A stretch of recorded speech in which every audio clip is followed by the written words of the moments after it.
하나님 말씀은 시편 126편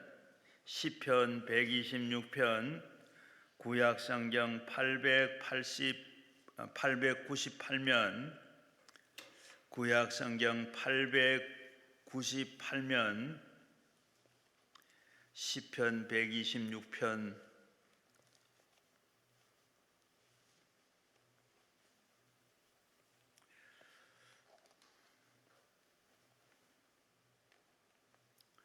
시편 126편 5절, 6절 두 절만 같이 읽겠습니다. 눈물을 흘리며 씨를 뿌리는 자는 기쁨으로 거두리로다. 울며 씨를 뿌리러 나가는 자는 반드시 기쁨으로 그 곡식단을 가지고 돌아오리로다. 아멘. 이 시간에는 아현 성결교회 조원근 목사님께서 가을이 행복한 사람 오늘 이 제목으로 말씀해 주시겠습니다. 목사님 나오실 때 우리 다 같이 오른손 들고 할렐루야로 인사하겠습니다. 할렐루야! 할렐루야! 감사합니다. 우리 새해 되면은 인사 나누는 게 있죠. 새해 복 많이 받으시기 바랍니다. 저는 젊어서는 이 복이라는 말에 대해서 상당히 거부감을 가지고 있었어요.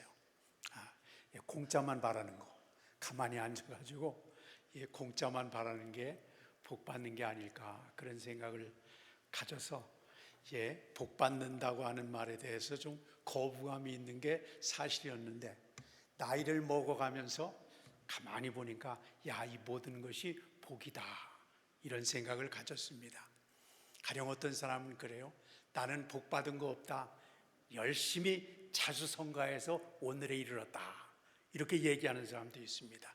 근데 그걸 잘 살펴보면 자수성가할 수 있도록 그렇게 자기 안에 열정을 불어넣으신 거 하나님이 주신 거고, 이 모든 일들을 어려움을 극복하고 뛰어다니면서 할 수 있도록 체력을 주신 분도 하나님이시고, 또 좋은 친구도 만나고 좋은 이웃도 만나고 좋은 사업 파트너도 만나서 함께 할 수 있도록 좋은 연결고리를 만드신 분이 결국 하나님이시다, 이렇게 생각을 해보니까 이게 내 마음대로 된 것이 아니라 하나님이 기회를 주셨고 환경을 연결시켜 주셨고 좋은 사람하고 만나게 해주셨으니 이 모든 것이 다 축복이고 은혜구나, 그런 생각을 갖게 되었습니다. 여러분, 이제 한 해를 시작을 했는데 이 한 해 동안에 여러분 복 많이 받으시기 바랍니다. 그래서 하나님께서 열심을 가질 수 있는 뜨거운 마음도 주시고 열정도 주시고, 또 그걸 뒷받침할 수 있도록 환경이나 여건도 하나님께서 차분히 만들어 가시고, 내가 이 일에 최선을 다해서 하나님께도 영광이 되고 또 많은 사람에게 복을 누리는 그런 삶이 되시기를 축원합니다. 우리가 믿음의 생활을 하다가 보면 여러 가지가 중요합니다. 봉사하고 전도하고 충성하고 사랑하고 섬기고 많은 것들이 필요합니다. 있어야 됩니다. 그런데 우리가 눈을 척 들어보면 자기가 관심 갖는 부분을 먼저 보게 되어 있습니다. 근데 하나님께서 신앙생활을 해나가는 우리를 향해서 먼저 관심을 갖는 분야가 어딜까, 이런 생각을 해보세요. 성경에 보면 물론 두렵던 하나님 앞에 헌금 드린 여인의 내용도 나오고 또 봉사하고 충성하고 사랑하는 내용도 나오지만, 특별히 하나님께서 주목해서 이렇게 관심 갖는 사람들이 있었습니다. 그 사람들이 누구냐 그러면 기도하는 사람이었어요. 하나님께 많은 물질을 갖다 드려가지고 하나님이 부자 되실까요? 우리가 안 갖다 드리면 하나님이 부자 안 되실까요? 아니에요. 여기 있거나 저기 있거나 다 하나님 품 안에 있는 거기 때문에, 사실 하나님 앞에 우리가 헌금을 드린다고 하는 거는 하나님께 드리는 거라기보다는 내 자신이 하나님이 놀라운 축복을 쌓아가는 거다, 저는 이제 그렇게 생각을 하고 있습니다. 그래서 봉사하고 충성하고 많은 것들이 있지만 하나님이 우리를 보실 때 관심 갖는 사항이 있다고 한다면 그건 바로 기도다, 그렇게 얘기할 수 있습니다. 성경에 보면 유명한 한나가 기도할 때 하나님께서 딱 가서 보시고 그를 생각하셔서 응답해 주시고, 또 기도 응답에 아주 정말 고수라고 할 수 있다면 히스기야 같은 사람일 것 같아요. 질병 때문에 너무너무 힘들고 고통 가운데 있는데 하나님께서 야, 너 눈물 기도 내가 보았다. 하나님이 여러 가지 많은 충성, 봉사, 섬김, 드림, 나눔, 우리가 신앙생활하는데 전도, 봉사 많은 것들이 있지만 하나님은 어떤 걸 보시는가? 특별히 기도에 관심을 갖고 계신 것 같아요. 우리가 아는 것처럼 아수르와의 전쟁에서 18만 5천 명을 물리치는 그 순간에 히스기야의 기도도 놀랍잖아요. 왕이 그 절대지국에, 만약에 우리나라에서 생각을 해보세요. 외국이 저기 침입해 왔는데 왕이 성전에 가서 기도하고 있었다 이러면 금방 탄핵감일지 몰라요. 그렇잖아요. 근데 이 히스기야가 아수르의 18만 5천 명이나 되는 수많은 저기 떼거리로 몰려왔는데도 하나님께 전권을 맡긴다고 하는 기도의 삶을 보면서 하나님은 그걸 주목하신 거죠. 또 신약에 내려가면 가령 고넬료 같은 사람을 보세요. 저는 고넬료를 볼 때마다 참 감동이 됩니다. 이스라엘 사람들 하나님을 믿는, 야훼 하나님을 믿는 수많은 백성들이 있는데도 하나님은 그냥 통과하고 마침내 로마의 백부장이었던 이 고넬료, 그 당시에 고넬료가 하나님 앞에 기도한다는 것은 그렇게 쉬운 문제가 아니었습니다. 상당히 위험부담이 있었습니다.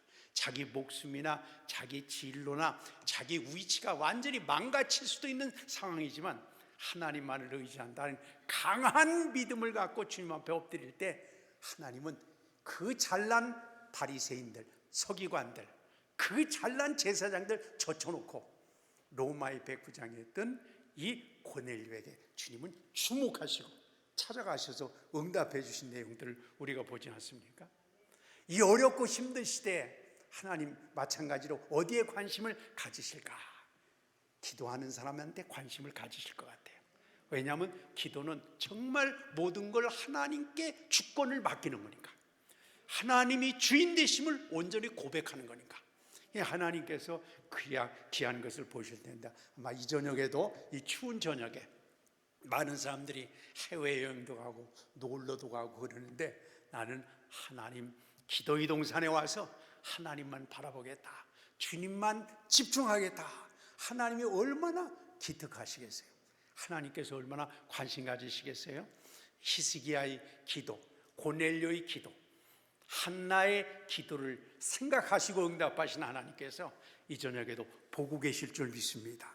우리의 기도가 아름답게 열맺는 복된 삶이 되시기를 축원합니다. 그래서 하나님께서 어떤 사람이든지 간에 그의 기도에 관심만 가지면 그 앞길은 형통한 거죠.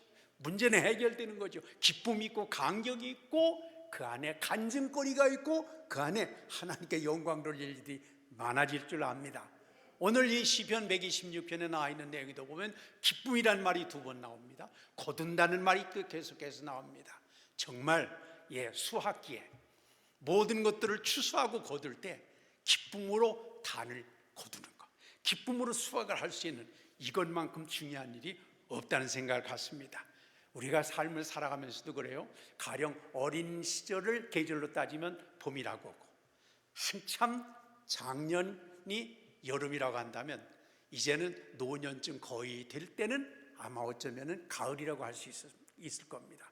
근데 사람은요, 젊어서도 행복해야지, 젊어서도 쌩쌩하고 기쁨으로 살아가야 되지만 정말 노년이 행복해야 됩니다. 마무리가 잘 돼야 됩니다. 이것만큼 중요한 일이 없습니다. 뿐만 아니라 나도 잘 살아야 되지만 또 자식들이 잘 돼야 됩니다. 그래서 마무리가 잘 되는 거, 어떻게 본다면 마무리는 수학기라고 할 수 있겠고 또 추수기라고 할 수 있는데, 이 가을이 행복해야 됩니다. 가을이 됐는데 마음이 울적하고, 가을이 됐는데 소망이 없고, 인생의 가을이 됐는데 적적하다면, 할 일이 없다면 정말 비극입니다. 사랑하는 여러분, 이 저녁에도 능력과 권능과 승리의 하나님 앞에 나온 여러분이 인생의 가을에 있어서 최고로 행복하시기를 바랍니다. 여기에서 좋은 열매를 거둬서 겨울도 넉넉히 이겨나갈 수가 있을 줄 믿습니다. 자, 오늘 성경에 보면 우리가 아는 것처럼 이스라엘 민족은 바벨론에서 포로 생활, 종 생활을 해서 바벨론에 끌려가게 됩니다. 야, 70여 년 동안에 종 노릇하는데 얼마나 자존심이 상했는지 몰라요. 이스라엘 백성들은요, 다른 건 몰라도 자존심 하나는 이거였습니다. 우리는 하나님이 택함 받은 백성이다. 우리는 하나님께서 보호해 주신 백성이다. 강한 자긍심, 이것 가지고 정말 살아가는 사람들이었는데, 성전이 파괴되고 이스라엘 사람들이 다 노예로 팔려서 바벨론에 70년 동안 거기서 죽을 맛으로 고생을 하다가 정말 하나님이 놀라운 축복에 의해서 해방을 맞아가지고 다시 고향으로 돌아오게 되죠. 자, 고향으로 돌아와서 보니까 70년 동안 농사도 못 짓고 또 거기에 무슨 풀이나 이런 것도 매지 못하고 정리도 못해서 농토는 다 풀밭이 되고 또 자갈로 또 뿐만 아니라 짐승들이 와서 헤쳐놓아가지고 이 엉망진창이 되었습니다. 하나님께서 그들에게 젖과 꿀이 흐르는 놀라운 가나안 땅이라고 주었었던 그 놀라운 땅이, 그 기가 막힌 땅이 완전히 폐허가 돼가지고 짐승들이 배설물 여기저기 헤집어 놓은 거, 또 거기에 풀이나 잡초 덩어리만 그냥 우거져 있는 그런 것을 보면서 이스라엘 백성들은 얼마나 고통과 아픔과 쓰라림과 좌절을 맛봤는지 모릅니다. 근데 오늘 성경에 보니까 하나님께서 기쁨으로 바꿔주셨다. 야, 그렇습니다. 정말 간증거리로 바꿔주셨다는 거예요. 그 성경에 보면 야, 하나님께서 이 놀라운 일을 행하셨구나, 그렇게 간증으로 바꿔지는 역사가 있었다 그랬는데요. 오늘 우리가 살아가면서 어쩌면 우리가 이렇게 기도의 동산까지 올라오게 된 이유가 모든 게 잘 풀려가지고 올라오는 경우는 별로 많지는 않을 것 같아요. 우리에게 아픔이 있습니다. 우리에게 아쉬움이 있습니다. 우리에게 눈물이 있습니다. 또 뿐만 아니라 자식놈만 생각하면 아픔이 있고, 사업만 생각하면 속이 상하고, 또 이웃사람과 여러 가지 비교의식을 갖고 살아가다가 보면 마음이 아파가지고 고통 가운데 이 자리에까지 아마 기도하러 오시지 않았을까. 우리가 그렇게 생각을 한다고 한다면 오늘 시편 126편의 말씀이 나의 삶의 아름다운 열매로 또 아름답게 적용이 돼서 우리에게도 기쁨으로 간증할 수 있는 날이 속히 오게 되시기를 바랍니다. 5절에 보면 이렇게 말씀을 하고 있습니다. 눈물을 흘리며 씨를 뿌리는 자는 기쁨으로 거두리라. 6절에 보면 울며 씨를 뿌리러 나가는 자는 반드시 기쁨으로 그 곡식단을 가지고 돌아오리로다. 할렐루야. 그렇습니다. 처음에는 뿌리는 자 그랬지만 그 뒤에는 뿌리러 나가는 자, 6절에 그랬습니다. 또 그 앞에서는 거두리로다 그랬는데 그 6절에 보면 가지고 돌아오리로다. 야, 이게 좀 약간 그 색깔이 좀 다릅니다. 방향이 그렇죠? 예, 뿌리는 자 뿐만 아니라 뿌리러 나가는 자가 행동이 강조되고 있습니다. 거뒀다고 하는 것도 중요하지만 거둬가지고 오는 것, 내 삶의 이제 소유로 바뀌어지는 것이 중요합니다. 그렇습니다. 이스라엘 민족에게 있어서는 하나님께서 많은 것들을 주셨습니다. 그런데도 불구하고 그걸 누리는 사람은 많지 않습니다. 이게 참 문제예요. 공기가 있잖아요. 이 공기를 우리가 숨 쉬고 살아가는데 하나님께서 공기를 다 주셨지만 어떤 사람은 우리가 보통 사람은 그거 의식하지 않고 그냥 숨을 쉬잖아요. 근데 어떤 사람은 그 숨을 쉬지 못해가지고 인공호흡기에 매가지고 그냥 딸깍딸깍 그렇게 숨을 쉴 수밖에 없는 사람도 있습니다. 하나님께서 모든 여건을 똑같이 주셨지만은 그러나 그걸 어떻게 활용하느냐, 이용하느냐, 누리느냐 하는 것은 전혀 별개의 문제인 것 같습니다. 어떤 사람은 많은 것들을 받고 있으면서도 재산으로 한번 생각을 해보세요. 어떤 사람은요, 많은 재산이 있는데도 불구하고 쩔쩔 굶는 것 같이 살아가는 사람이 있습니다. 어떤 사람은 재물이 그렇게 많은 게 아닌데도 불구하고 여유 있게 살아가는 사람도 있습니다. 제가 예전에 춘천에 얼마 동안 있었는데요, 그 옆에 어떤 할머니가 재산이 상당히 많습니다. 그 당시는 땅이 재산이 큰 몫을 차지하고 있었는데 근데 그 할머니는 자식도 없고 조카가 있습니다. 근데 그렇게 땅으로 따지면 아마 수억의 재산이었을 텐데도 불구하고 맨날 보리밥에다가 고추장 비벼 먹고 삽니다. 그 정도 된다 그러면 재산을 가지고 좀 맛있는 것도 먹고 구경도 다니고 그럴 거 아니겠습니까? 근데 가지고 있는 거하고 누리는 거하고는 전혀 달라요. 나중에 보니까 그 할머니가 돌아가셔가지고 조카들이 다 나눠 가졌대였다. 하나님께서 우리에게 많은 은혜를 주셨습니다. 우리에게 많은 축복을 주시고 많은 소유물도 주셨는데 이걸 우리가 얼마만큼 활용하느냐, 이용하느냐, 또 이거를 누리면서 기쁨으로 열매를 거두냐 하는 건 별개의 문제입니다. 사랑하는 여러분, 많은 은혜를 우리가 받았다는 뜻은 무슨 뜻이냐 그러면 하나님께서 없던 걸 주셨다 이 내용보다는 하나님이 이미 주셨던 걸 우리가 깨닫지 못했다, 알지 못했다, 그걸 활용할 줄 몰랐다. 그 활용하는 그 하나님께서 받은 것에 대한 눈이 떠지는 거, 이걸 은혜라고 그러잖아요. 은혜를 받으면 삶이 변화되고 바꿔집니다. 사랑하는 여러분, 하나님께서 우리에게 많은 자연을 주시고 많은 기회를 주셨는데 그 기회를 이제는 활용할 수 있게 되시기를 축원합니다. 이걸 잘 누릴 수 있는 행복으로 만들어갈 수 있는 이것이 우리에게 중요합니다. 그렇습니다. 하나님의 복은 누구에게나 다 내려주셨습니다. 그러나 복을 누리는 사람은 많지 않습니다. 왜 그렇습니까? 문제는 오늘 성경이 우리에게 그 답을 가르쳐 주었습니다. 울며 씨를 뿌리는 자는 이렇게 얘기하고 있습니다. 울며 씨를 뿌리지 않는 데서 문제가 있었습니다. 신앙생활은요, 어떻게 보면 인본주의적인 자아와의 싸움이라고 할 수 있습니다. 끊임없이 내 안에 일어나는 욕심, 인간적인 생각들, 내중심적인 마음들, 내 편리한 것들, 그런 것들과 하나님께서 나에게 깨닫게 해주시는 하나님의 의, 하나님의 나라, 하나님의 사랑. 우리가 그러잖아요. 친구하고 싸우다가 내 마음속에 하나님께서 그래도 네가 믿는 사람인데 말이야, 네가 용서해라. 먼저 네가 잘못했다고 얘기를 해라. 우리 마음에 그렇게 느낌을 줄 때가 있어요. 그 우리가 뭐라 그래요? 하나님, 그래도 그렇지요. 그놈이 정말 조금만 잘못했다고 말이라도 비치면 제가 용서해 주겠어요? 아니거든요. 절대 못해요. 제가. 우리가 가만히 생각을 해보면 하나님께서 우리 마음에 감동을 많이 주실 때가 있는 것 같아요. 그래서 저희 집에서도 요즘은 이제 철이 들어서 안 그렇습니다. 젊었을 때는요, 저희 아내하고 좀 가끔 다툴 때가 있습니다. 그건 제 마음속에 하나님께서 그래요. 야 임마, 남자놈이 말이야, 속 좁게 말이야, 그러면 되냐? 네 아내한테 네가 잘못했다고 얘기해라. 그러면 제 마음속에 하나님, 저 충청도 양반이에요. 남자가 여자한테 잘못한다고 얘기를 하면 가정의 질서가 없어지지요. 하나님, 그러면 안 되죠. 미안하다고 안 해가지고 누가 더 손해나요? 남자들이 손해나죠. 뭐 밥도 못 얻어먹고. 근데 우리가 삶을 살아가면서 하나님께서 우리 마음속에 끊임없이 감동을 주시고 깨달음을 주시고 사랑해라, 포용해라, 네가 먼저 섬겨라, 가서 열심히 전도해라, 기도해라. 하나님이 끊임없이 우리에게 해주시는데도 불구하고 우리는 이 핑계대고 저 핑계대고 이런 이유대고 저런 이유되면서 우리가 빠져나가는 거, 이게 쉽게 되질 않습니다. 그래서 오늘 성경은 울며 씨를 뿌린다는 것은 그 뜻입니다.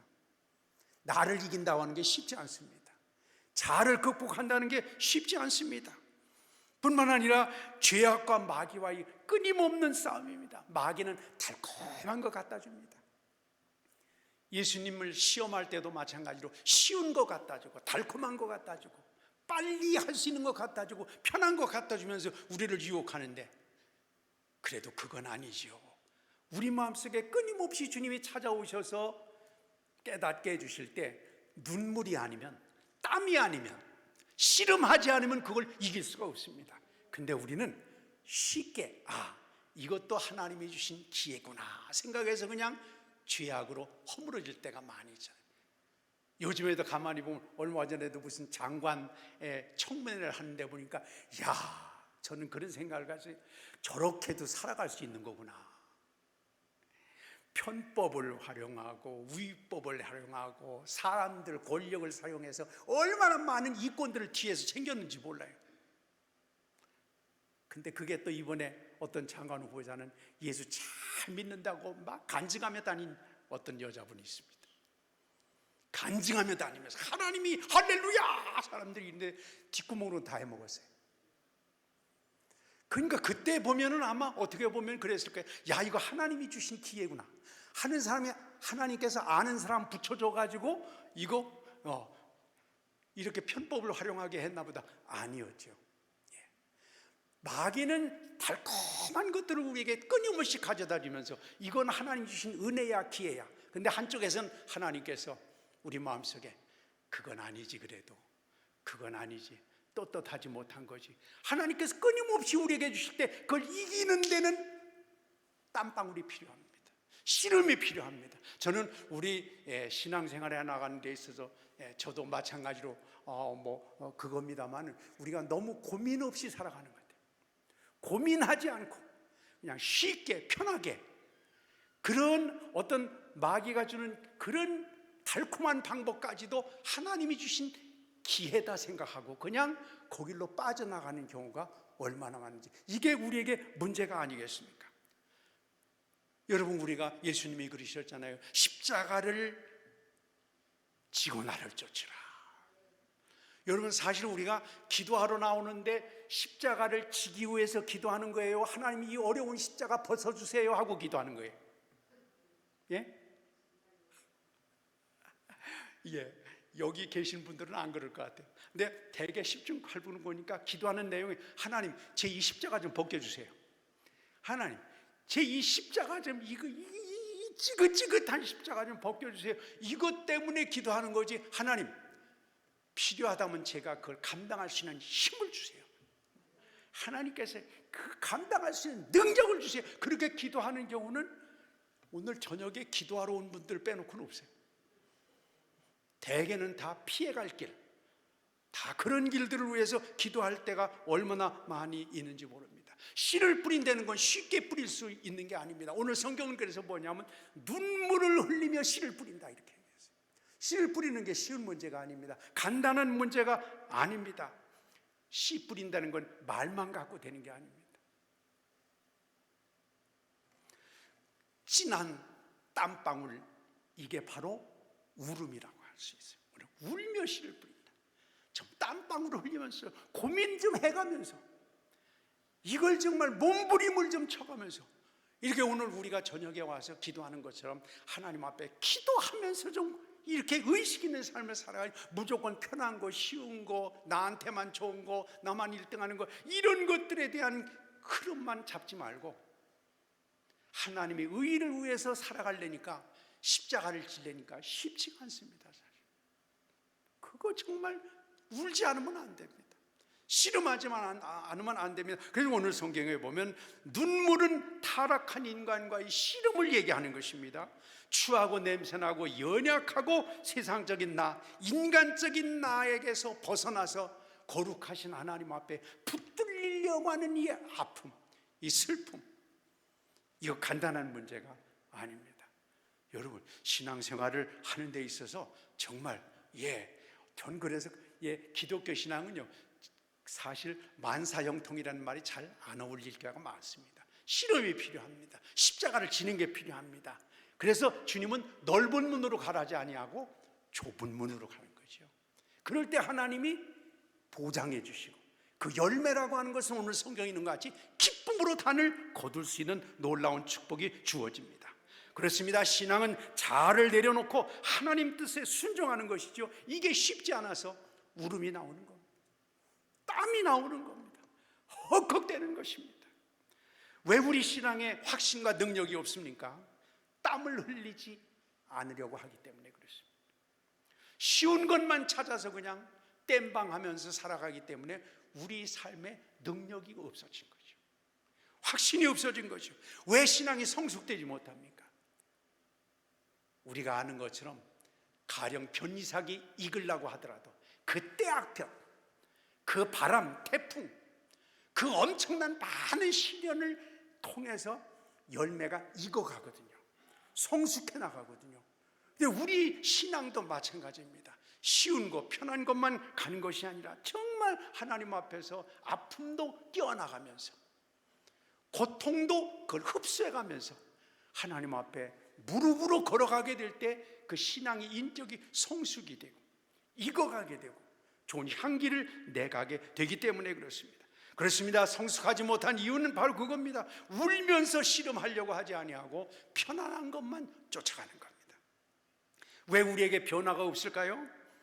그렇습니다. 나라고 하는 이 껍질을 벗겨야 되는데 나라고 하는 이 껍질을 정말 그 벗는 아픔, 그 슬픔, 그 고통을 감내하려고 하지 않기 때문에 변화가 없는 겁니다. 생각을 해보세요. 애벌레가 거기서 막 껍질을 벗지 않으면 나비가 될 수가 없잖아요. 근데 우리 삶이 껍질을 벗어야 되는데 이게 안 벗기는 거죠. 쉽지 않으니까 아픔과 고독함과 하나님 앞에서 쓰라님이 이걸 감당해야 되는데 그게 안 됩니다. 그렇습니다. 우리에게 왜 보람과 기쁨이 없습니까? 눈물을 쏟는 헌신과 희생이 없기 때문에 그렇습니다. 그저 우리의 신앙생활은 그럴지 몰라요. 하나님 빨리 해주세요. 편하게 해주세요. 1등하게 해주세요. 공짜로 주게 해주세요. 크게 해주세요. 아마 우리의 기도의 제목도 그게 아닐까, 그런 생각을 할 때가 많습니다. 그렇게 되니까 결국은 하나님께서는 우리에게 좋은 열매도 주시지만 나무를 만들어 가기를 원하시거든요. 우리가 좋은 나무가 되면 우리 삶에서 열매가 맺혀질 거 아니겠어요? 근데 우리는 나무는 되려고 하지 아니하고 하나님 열매만 붙여주세요. 이게 우리가 일반적으로 삶을 신앙생활을 해나갈 때도 그런 경향이 있어서 저는 이제 많은 세월을 지나고 난 다음에 보면 이게 방향이 바꿔져야 되겠다, 그런 생각이 들었습니다. 예전에 말이죠, 아주 오래전입니다만 제가 그 해외여행을 하면서 발칸반도라는 데를 다녀온 적이 있습니다. 그리스, 알바니아, 루마니아, 그 이제 위에 있는 발칸반도 있잖아요. 그 발칸반도 여행을 하면서 참 묘하다는 생각이 들었습니다. 그 발칸 지역은요, 종교적으로 볼 때 전시장입니다. 천주교 세력이 막강합니다. 거기에 또 뿐만 아니라 북쪽에서 내려온 동방정교회가, 이 동방정교회는 우리 기독교하고 좀 가깝죠. 동방정교회가 또 자리를 꽉 잡고 있습니다. 뿐만 아니라 이슬람교도 만만치 않습니다. 세계의 대표적인 종교들이 그 발칸반도에 다 모여 있습니다. 모든 게 구비된 것입니다.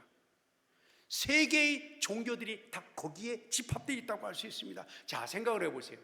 고등종교라고 할 수 있는 일반적인 종교에서는 다 선이 살아야 된다, 의를 행해야 된다, 사랑해야 된다, 섬겨야 된다, 나눠야 된다, 이게 일반적인 종교의 교리라고 할 수 있습니다. 이런 교리를 가지고 있는 사람들이 총집합체라고 할 수 있는 데가 발칸반도인데요, 그렇다고 한다면 그 발칸반도에는 사랑이 넘치고 평화가 있고 선한 것이 있고 은혜가 넘쳐야 마땅할 거 아니겠습니까? 그런데요, 제일 세계에서 싸움이 많은 데가 어디예요? 발칸반도예요. 세계의 화약고가 어딜까요? 발칸반도입니다. 세계 1, 2차 대전이 일어났던 데가 어딜까요? 발칸반도 그 역이었습니다. 신앙이 큰 사람이라고 한다고 한다면 욕심을 버리고 민족이라고 하는 그 국수적인 그 굴레를 벗어던지고 큰 것을 보는 사람들 아니겠어요? 진리를 보는 사람들이고요. 그렇잖아요? 왜? 정말 큰 폭을 볼 수 있는 사람들인데 오히려 발칸반도는 세계의 화약고가 되고 말았습니다. 왜 이런 일들이 벌어졌을까? 저는 너무너무 그게 특이하다는 생각이 들었습니다. 이게 왜 이렇게 됐을까? 모든 종교가 있으면 그 가운데 좀 부족한 종교가 있다 하더라도 다 포용해가지고 정말 평화가 있고 그 안에 선함이 있고 의로움이 있고 거기에 정말 모범이 돼야 되는데 세계 가장 골치 아픈 데가 거기였습니다. 왜 그랬을까요? 기독교는요, 생명을 얻고 평안과 복을 누리고 세상을 바꿉니다. 그러나 빗나간 기독교는 무신론자보다 더 위험합니다. 눈물이 회개 없는 기독교는 독선입니다. 여러분 생각을 해보세요. 예수님을 누가 죽였습니까? 무신론자들이 죽였습니까? 예수님? 가장 하나님을 모시고 의지하고 하나님 뜻대로 산다고 생각했던 바리새인, 그걸 중심으로 해서 유대 종교인들이 하나님께서 가르쳐 주신 뜻대로 산다고 사는 사람들이 하나님의 아들이 왔는데 잡아 죽이고 말았습니다. 십자가 없는 기독교는 부패입니다. 희생이 없는 기독교는 싸움입니다. 세계 역사를 보면 가장 참혹한 살인은 종교의 이름으로 자행됐습니다. 우리 기독교의 역사도 십자군을 비롯해서 피비린내 나는 역사를 보면 정말 하나님 앞에 죄송합니다. 하나님 정말 이러면 안 될 텐데, 우리가 이러면 안 되는데. 그래요. 나를 이기기 위해, 내 욕심, 내 모든 것들을 이기기 위해서 눈물과 땀을 흘리는, 눈물로 씨를 뿌리는 것이 없으면 참 평안도 없고 능력도 없는 것입니다. 우리가 아는 것처럼요, 1492년에 이 콜럼버스가 미대륙을 발견했습니다. 그 후에 남미를 한번 생각을 해요. 남미, 남쪽에 있는 브라질, 아르헨티나, 그 남쪽에 있는 데는 스페인과 포르투갈이 아메리카를 정복하기 위해서 앞다투어 군인을 내보냈습니다. 그래서 포르투갈은 브라질을 집어먹고 그 나머지 지역은 스페인이 이제 남미를 꽉 장악하고 나가는데, 이 스페인과 포르투갈은요, 이슬람교를 물리친 기독교의 대표적인 그 당시 국가라고 할 수 있었습니다. 근데 그들이 남미를 쳐들어가면서 제일 앞에다 신부를 앞세웠습니다. 기독교인들을 다 앞세웠습니다. 밀고 들어가면서 그 사람들은 남미를 정복하는 거를, 이 남미를 우리가 점령한다 이렇게 하지 아니하고 우리는 원주민을 복음하러 간다 이렇게 했습니다. 원주민 복음화를 위해서 우리가 이 유럽에서 남미로 진출한다 이렇게 갔습니다. 그래서 병사들은요, 원주민 마을을 공격할 때마다 기독교 신앙을 요약한 요약문을 이렇게 들었대요. 기독교 신앙을, 예수님은 우리의 구세주다, 예수님 믿어야 구원받는다, 예수님 믿지 않으면 지옥 간다, 그래서 너희들은 예수님을 믿어야 된다, 이렇게 하면서 이 신앙의 전도문을 써가지고 원주민들이 알아들을 수 있도록 요약문을 크게 낭독했다는 겁니다. 그래서 이 말을 듣고 예수님을 믿기로 한 사람은 살려주고, 예수님을 믿지 않겠다고 하는 사람은 가차없이 살해했습니다. 그러니까 그 사람들은 어떻게 생각했느냐 그러면요, 예수님 안 믿으면은 천국 가요, 지옥 가요? 지옥 가잖아요. 그러니까 이 스페인 사람들이 말이에요, 이 포르투갈 사람들, 예수님 안 믿으면 니들 지옥 간다. 지옥 가는 놈 밥 몇 사발 더 먹고 지옥 가나, 빨리 지옥 가는 게 다른 사람으로 해서 좋다. 그래가지고 그 믿지 않고 거부한 사람들을 그냥 다 살해하고 말았는데, 이게 그 사람들로서는 하나님이 일을 한다고 생각했습니다. 하나님, 어차피 이건 지옥의 자식들인데 믿지 않는 놈 밥 몇 숟갈 더 먹고 죽으나, 빨리 죽으나, 빨리 죽는 게 다른 사람들한테 밥이라도 남겨주니까 좋다는 식으로 해가지고 그들을 완전히, 어차피 지옥으로 갈 사람들 우리가 편하게 지옥 가게 만든다고 그냥 살해하고 말았다는 겁니다. 그러면서 그들이 주장하는 건 그거였다는 거예요. 누가복음 14장 23절에 나와 있는 것 같이 사람을 강권하여 데려다가 내 집을 채워라, 이건 하나님의 명령이다. 그래가지고 수많은 사람들을 살해하고 그랬다는 기록들이 나와 있습니다. 예수님을 명령을 따르는, 이게 바로 자기들이 정말 감당하는 폭력을 정당화하는 그런 일들로 이루어지고 말았습니다. 여러분, 우리가 지금 생각하면 말도 안 되는 일 같은데요, 그 당시에는 그게 자기들이 정말 하나님의 일이라고 생각했습니다. 문제는 성령께서 우리 마음을 감동시켜 줄 때 내 욕심도 있습니다, 내 체질도 있습니다, 내가 하고 싶은 것도 있습니다.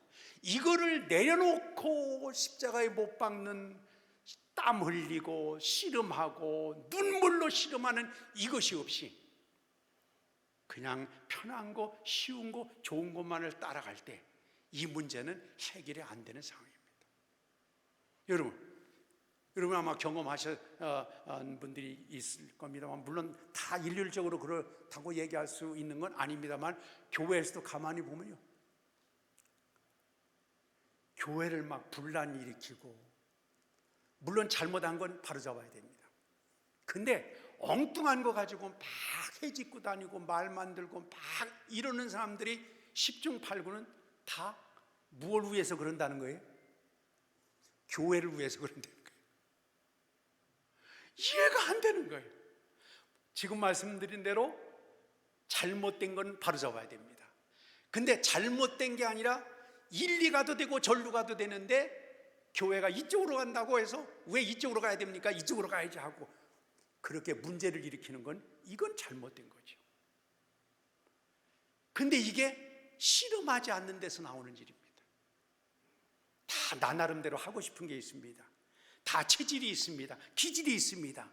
이거를 십자가에 못 박는 이 눈물, 이 고민, 이 하나님 앞에서의 씨름, 이런 것들이 없이 편하고 쉽고 되는 대로 하려고 하던 가운데서 문제가 이렇게 복잡하게 얽혀지는 겁니다. 사랑하는 여러분, 연초에 기도의 동산에 와서 씨름하는 우리에게 정말 내 정과 욕심을 십자가에 딱 못 박고, 또 내 자아, 내 기질, 내 취향, 이런 것들을 다 십자가에 못 박고 성령의 인도하신 가운데서 씨름하며 고민하며 하나님 앞에 붙들려 살아가는 우리 모두가 되시기를 축원합니다.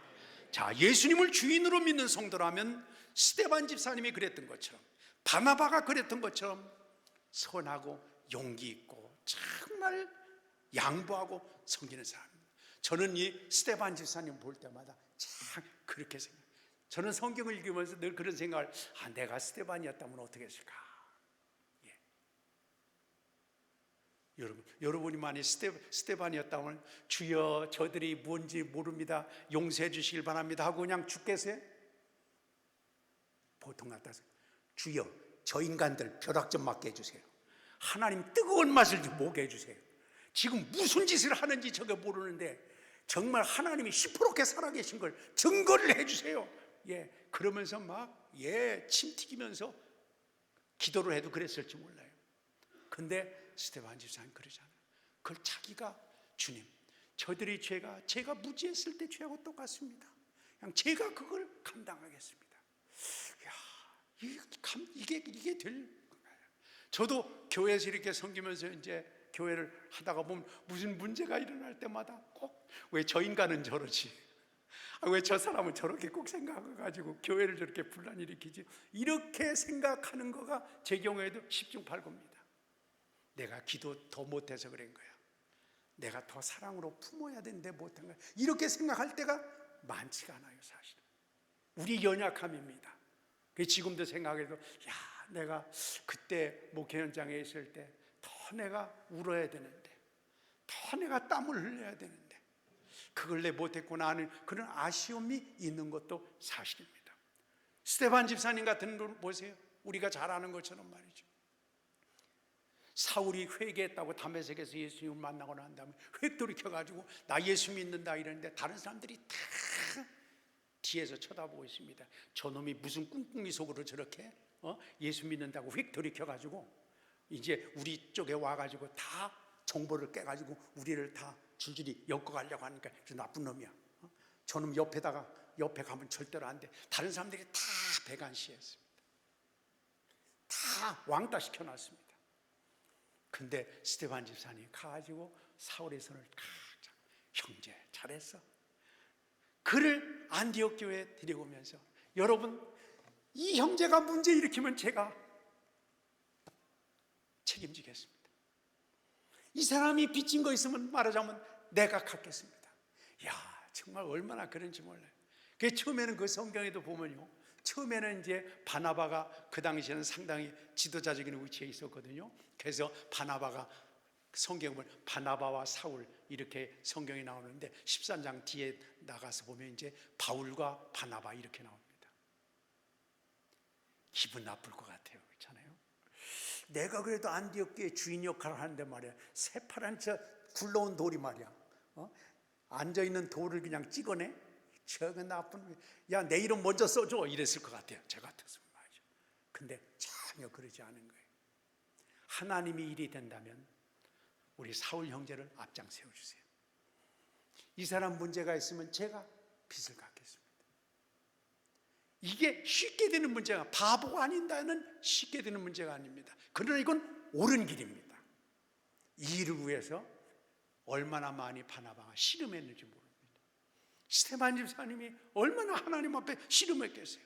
정말 붙들어야 될 것이 있다고 하면 내 감정이 아닙니다. 죄로 오염된 내 자아나 체면이 아닙니다. 내 이권도 아닙니다. 자존심이 아닙니다. 눈물의 책을 쏟으면서 겟세마네 동산에서 씨름하셨던 주님처럼 눈물을 쏟아가면서 주여, 오염된 자, 내가 잘 돼야 하나님께만 쏘는 영광을 받는다, 이런 생각만 아니고 내가 1등 해야 되고, 내가 교회에서도 제일 빚을 받아야 되고, 내가 교회에서도 제일 인정을 받아야 되고, 이런 것에서 하나님, 이 오염된 자아에서 이제는 주님을 드러나게 해주세요. 이 씨름하는 그런 삶을 산 이거가 아니면 하나님의 의가 온전히 이루어질 수가 없습니다. 예수님이 그런 길을 걸어가셨잖아요. 근데 우리가 예수님을 오래 믿고 따르면 예수님 닮아가는 데가 좀 있어야 되는데, 근데 이게 갈수록 내 욕심만 차리고 나만 인정받아야 되고 나만 좋아야 되고, 이렇게 된다면 참된 기쁨과 하나님이 주시는 인생의 가을에서 정말 성숙된 인격을 기대하기가 어려웠지 않겠나, 그런 생각 같습니다. 사랑하는 여러분, 올해는 우리에게 정말 이 오염된 자아에서 하나님의 영에 붙들려서 살아가는 그런 삶이 되시기를 축원합니다. 내 중심에서 하나님 중심으로, 하나님 뜻 중심으로 가는 겁니다. 1866년도에 지금부터 한 140여 년 전 되는데요, 대동강, 평양 대동강에서 큰 사건이 있었습니다. 제너럴 셔먼호, 우리가 잘 아는 것처럼 한육교회사에 보면 서해에서, 중국에서 출발해가지고 서해에서 이제 대동강을 거슬러 올라가다가 평양 인근에 정박을 하게 되는데, 대포를 막 쏘면서 조선을 향해서 위협적으로 이제 진입을 하는데, 이게 서해는 간만의 차가 굉장히 심해가지고 이게 물이 그걸 잘 몰랐던 그들이 물이 들어왔을 때 배를 쑥 끌고 들어왔는데, 갑자기 썰물이 돼가지고 물이 확 나가니까 배가 그냥 제너럴 셔먼호 큰 배가 대동강역에 좌초하고 말았습니다.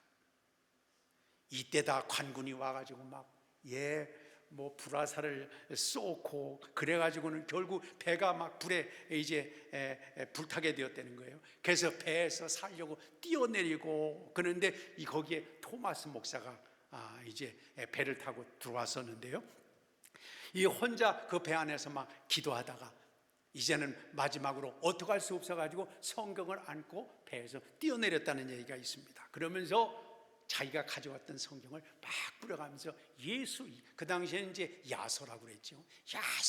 야소요.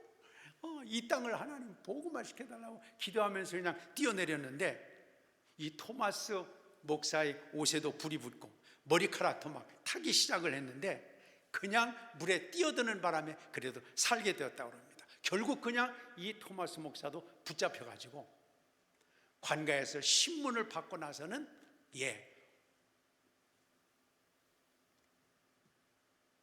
목이 이제 참수를 당했겠죠. 결국은 이 토마스 목사도 순교를 했는데, 이 한국에 와서 영국 출신이었던 이 토마스 목사가 순교를 했는데 나이가 몇 살이냐 그러면 27살입니다. 여러분 생각해보세요. 27살. 27살이 근데요, 이 토머스는 1839년에 영국의 저 서남쪽인 웨일즈에서 목사의 둘째 아들로 태어났습니다.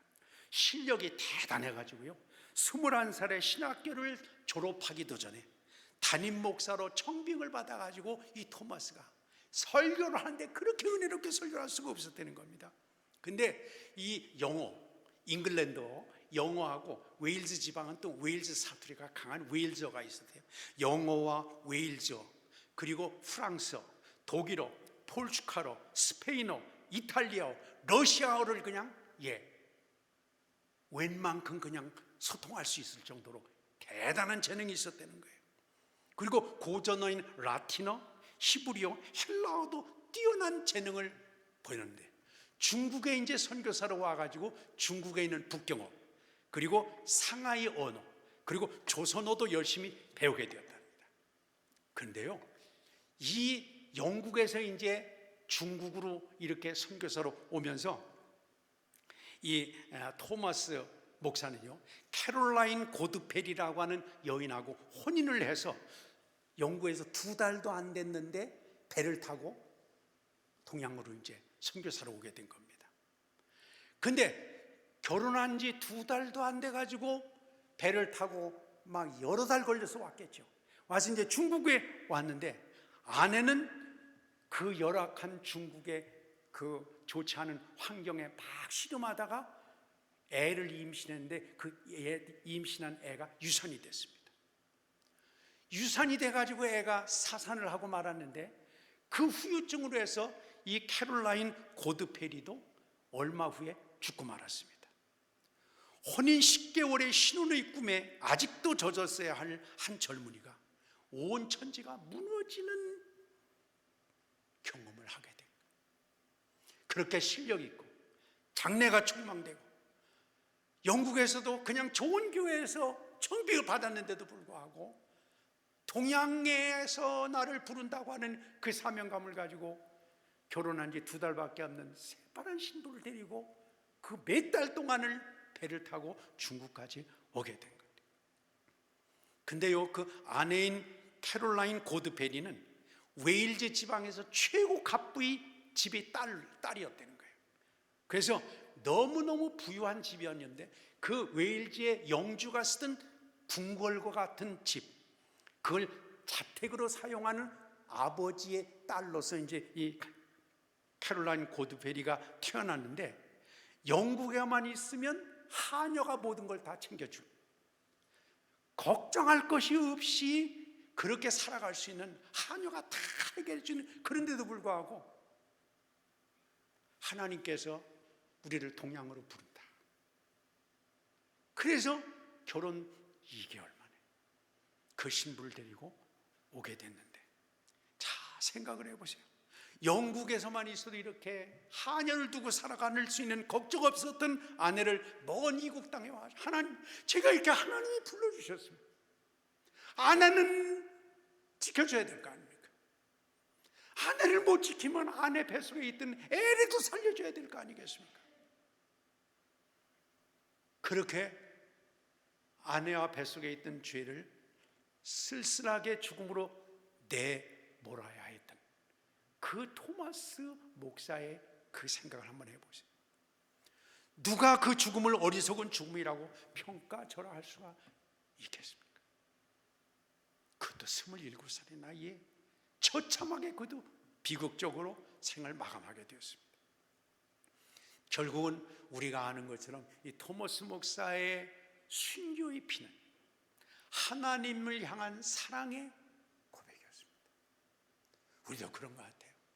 아이고, 죽어도 좀 한 50이나 60쯤 된 다음에 죽게 말이지. 그렇게 새파란 사람을 말이야, 그렇게 하나님 데려가실 수 있겠느냐. 그런데요, 놀랍게도 현장에서 칼을 들어 토마스 목사의 목을 친 이 박춘건이라고 하는 사람이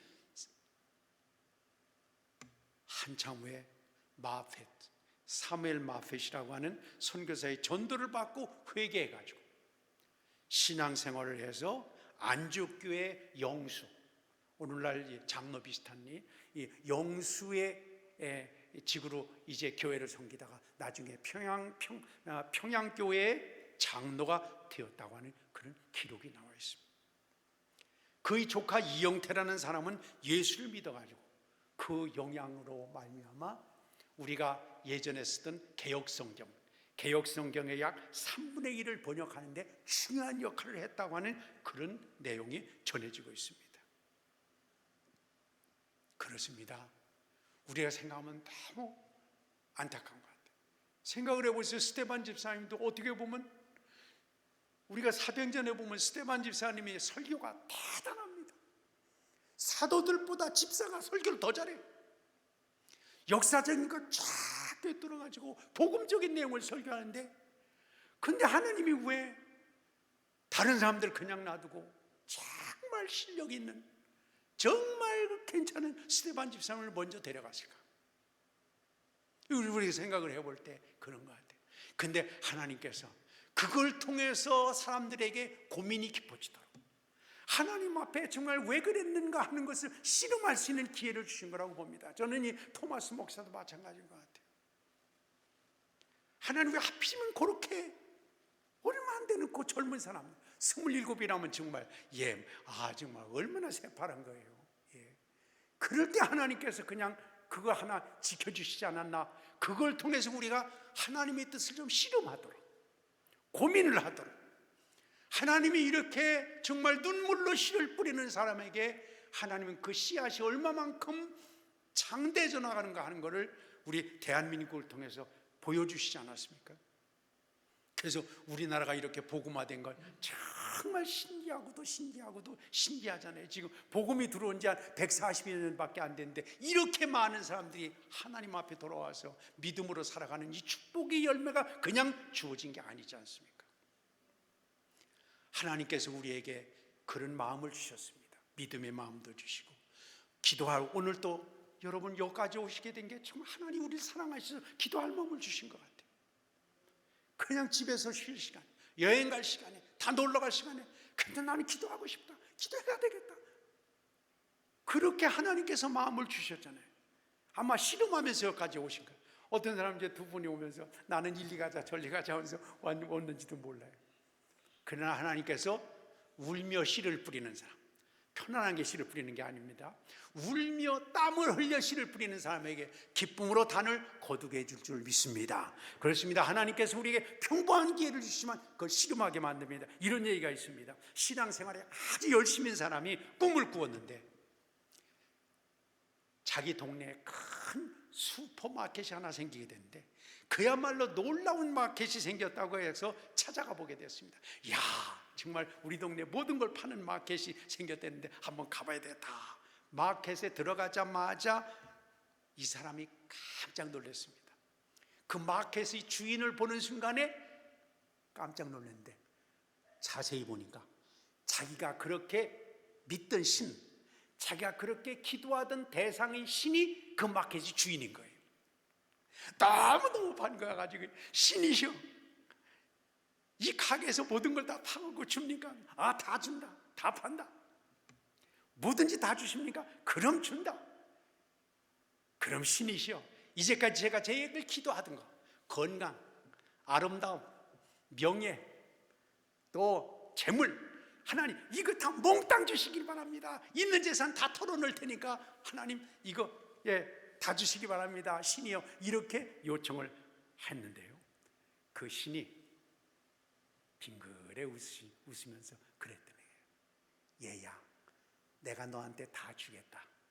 그런데 우리 가게에서는 열매는 안 판단다. 우리 가게에서는 씨앗을 판단다.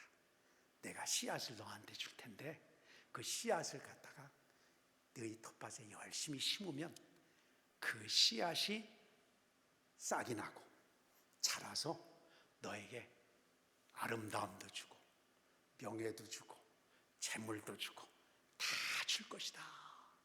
이렇게 그 마켓 주인인 신이 이 사람한테 얘기하는 것을 듣는 순간에 꿈에서 딱 깼다는 거예요.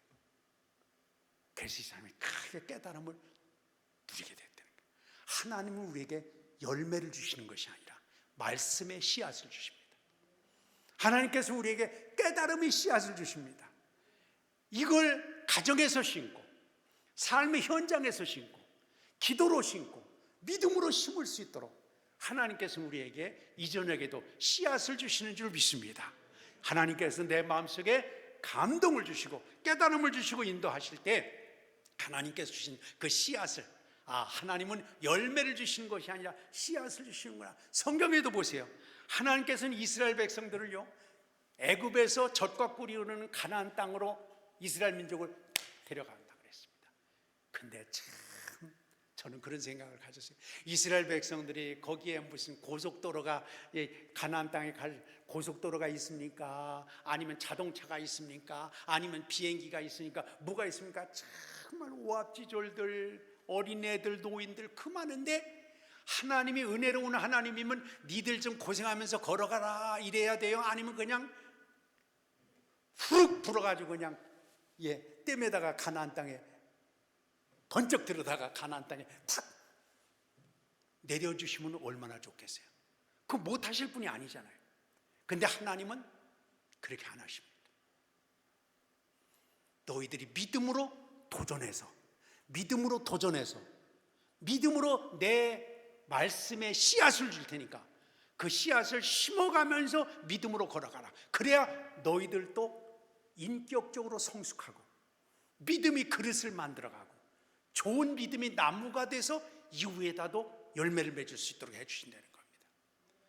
가령 이스라엘 백성들이 가나안 땅에 들어가 가지고 이제 땅을 나누면서도 그렇게 얘기했습니다.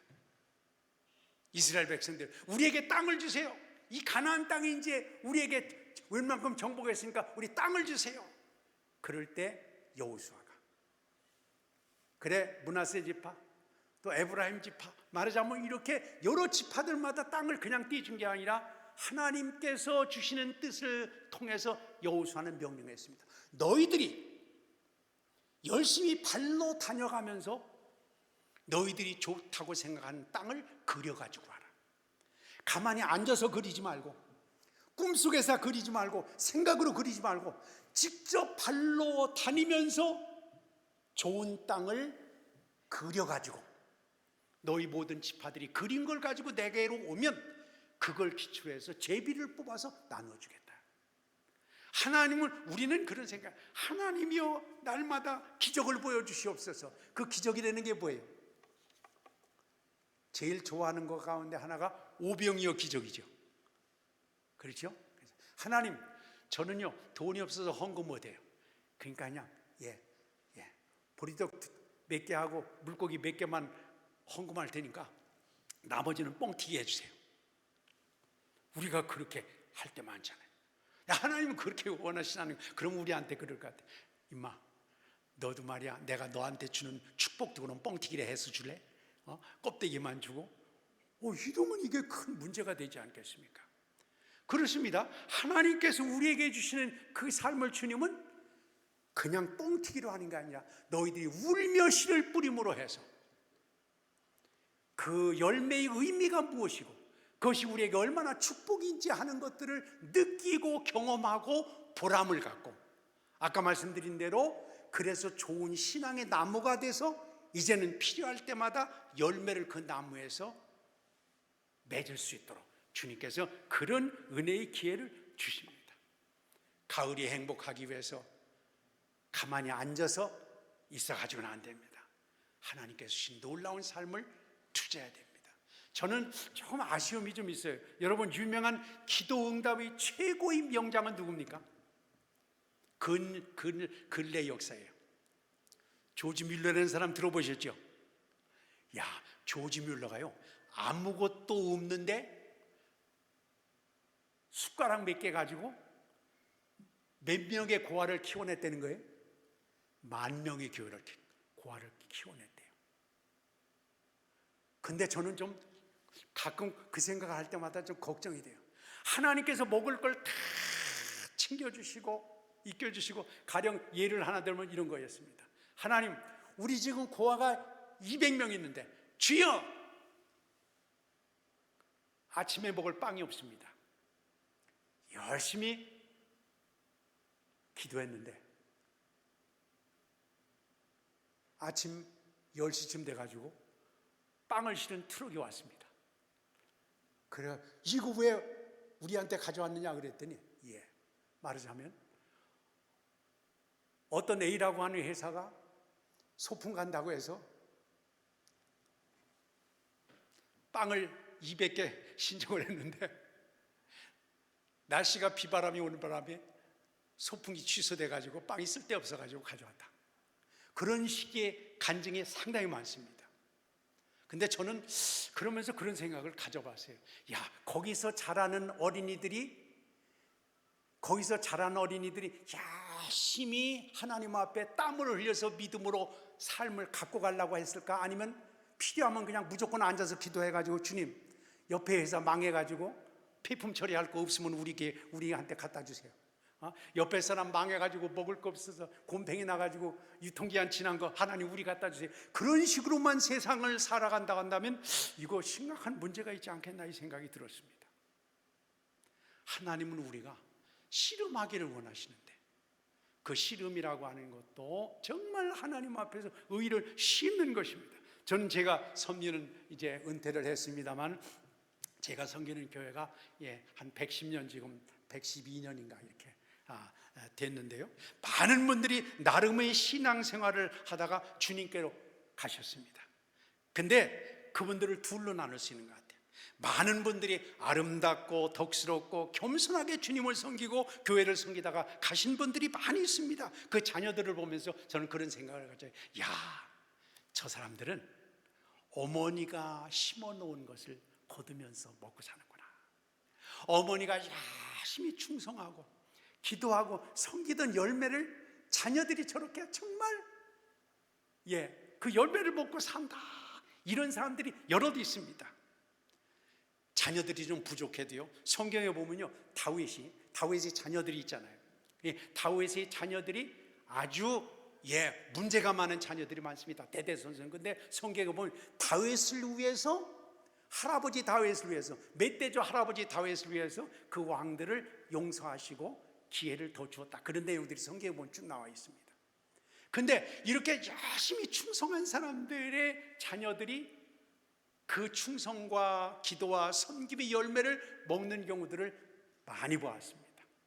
우리 교회가 역사적으로 오래됐으니까 그걸 경험을 하지 않겠습니까? 근데 반대로요, 돌아가신 분들 가운데서 크게 활동하면서 충성한 사람도 있지만 그 후손들이 아주 엉망진창인 사람이 있습니다. 안타까운 일이죠. 도대체 저 사람은 왜 저랬을까? 열심히 충성하는 것 같았는데, 근데요, 열심히 심기는 심었지만은 왜 저런 결과가 다가오게 될까? 물론 공식적으로 완벽한 건 아닙니다만은 문제는요, 자기 육체를 위해서 심은 경우가 많기 때문에 그렇습니다. 우리가 아는 것처럼요, 누가복음 9장에 보면 예수님 앞에 어떤 사람이 와가지고 얘기했습니다. 주여, 주님이 어디로 가시든지 간에 저는 주님을 따르겠습니다. 이러니까 예수님께서 아래 위를 쭉 훑으면서 일 없어 가보시오. 정말 여우도 굴이 있고 새도 집이 있는데 나 머리 둘 데도 없어 가봐.